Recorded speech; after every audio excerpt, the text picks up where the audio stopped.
Baguio City. Kilalanin si Chucky sa pagpapatrol ni Philip Rosal.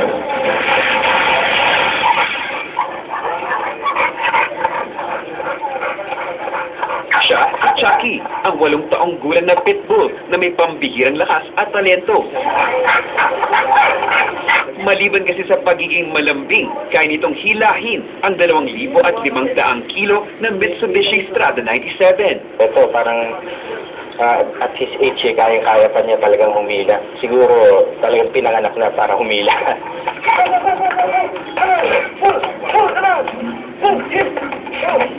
Ang kotseng kayang itulak ng 3 tao, kayang-kaya hilahin ng isang pitbull. Kaya naman napamangha pati ang mga Koreanong nanonood.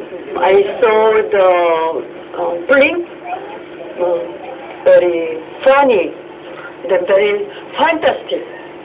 Sadyang bukod tangi dahil sa lahat ng pitbull sa Baguio, siya lang ang nakatatlong Grand Champion trophies.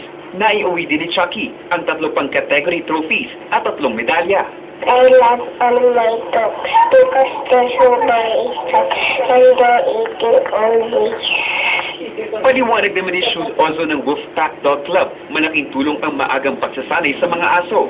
Kaya naman tuwing Biyernes at Linggo sa Melvin Jones ay libre silang nagtuturo sa mga dog owners ukol sa tamang teknik ng dog training. Base na rin sa libro ng founder ng Dog Scouts of the Philippines na si Onaid Lumbao. Good yung treated mo sa aso mo. Maganda yung balik sa environment, sa people around.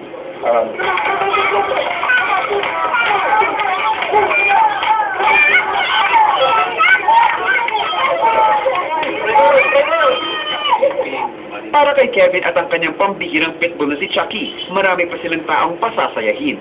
Pero sa gitna pa rin ng mga palakpak, nananaig pa rin ang sapat na pagkakaibigan sa pagitan ng tao at ng kanyang aso. Best friend na isa sa best friend ko kasi ever since nung nakuha ko siya, parang siya ang nakakaalis ng stress ko. Philip Perpelo, Patrol na Pilipino. Yeah.